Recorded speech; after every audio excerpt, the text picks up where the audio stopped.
그림 그리기를 사랑하는 어떤 화가가 자신의 그림을 더 이상 그릴 수 없다면, 더군다나 환경이 아니라 자기 자신의 건강이나 눈이 멀어서 더 이상 그림을 그릴 수 없게 된다면 이 사람은 가장 먼저 뭐가 하고 싶을까요? 누군가를 기억하기 위해서 노력을 할까요? 아니면은 여유가 있다면은 그 사이에 자신이 하고 싶었던 마지막 그림을 그리고자 노력을 할까요?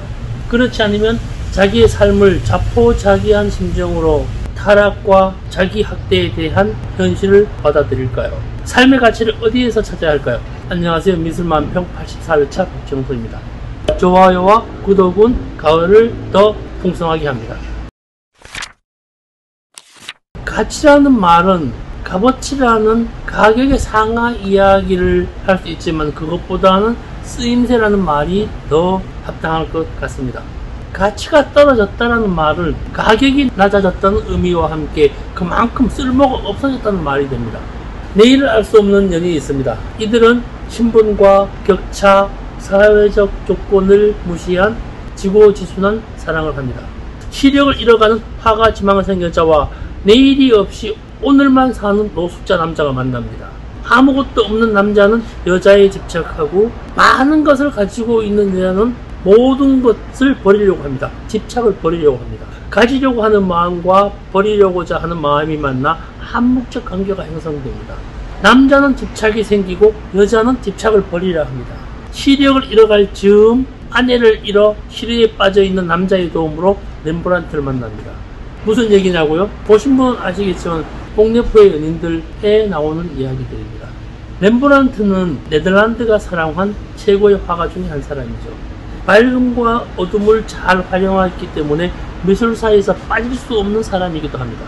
몇 해 전 도깨비라고 하는 드라마에도 렘브란트 작품이 나옵니다. 공유가 도깨비 신부와 다투는 장면에서 그림을 들고 이런 대사를 합니다. 17세기 네덜란드 황금시대의 대표적인 화가 렘브란트 반 레인의 빛과 어둠을 극조로 배합한 야경이라는 제목의 그림으로 더 알려져 있지만 사실 프랑스 반닌 코코 대장과 발렘 반 로덴부르그의 분방이대가 제목이 이걸 어디에 걸면 좋을까? 라고 이야기를 하죠. 대사 한번 읽었더니 작품에 대한 이야기 설명이 다 끝난 것 같습니다. 다만 드라마에 나와 있는 그림이 작지만은요, 실제로는 가로 4m, 세로 3m가 넘는 대작입니다.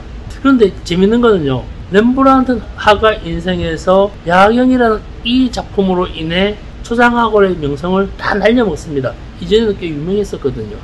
인물 그림이 아니라 엉성하기 그지없다는 평론가들의 혹평을 들은 이후 초상화 주문 의뢰가 없습니다. 그래서 가난과 나락으로 떨어지게 됩니다. 50세 때는 파사나의 수용소로 들어갑니다. 영화의 주인공이 바라보는 작품은 렘브란트의 54세 때의 자화상입니다. 이 시기부터 렘브란트는 더 이상 나빠질 수 없는 힘겹고 고된 삶을 살아갑니다. 그럼에도 불구하고 많은 작품을 더 남기게 되죠. 그러다가 쓸쓸히 죽어갑니다. 여기에 쯤에서 감독의 의도가 엿보입니다. 여주인공이 나이 든 분의 목마를 타고 그림을 봅니다. 나약해 보이는 중년과 왠지 묘를 교감이 일어납니다. 촛불을 들고 작은 물건조차 보이지 않는 눈으로 렘브란트의 그림을 만집니다. 그렇게 살다간 렘브란트의 삶과 여주인공의 삶을 이어붙이는 듯한 느낌을 받게 됩니다. 사랑과 현실에서 갈등하는 모습과 교차되기도 합니다. 렘브란트의 작품들은 그가 죽은 후 한참 후에 되어서야 네덜란드 역사의 가장 중요한 화가로 인정받게 됩니다. 그와 같이 여주인공 역시 나중에 시력을 회복합니다.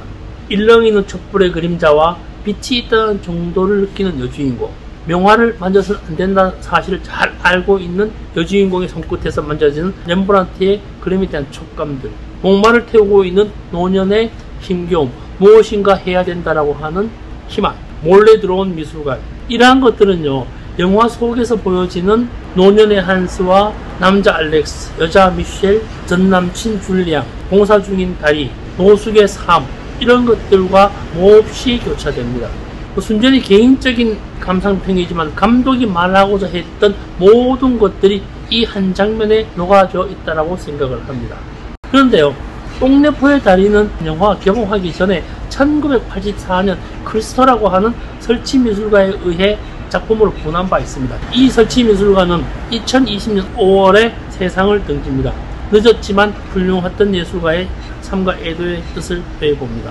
가을 분위기 완전합니다. 서로 간의 직접적인 왕래는 부족하지만 그래도 우리 예술인들끼리 서로 북돋우며 함께하는 즐거운 시간이었으면 좋겠습니다.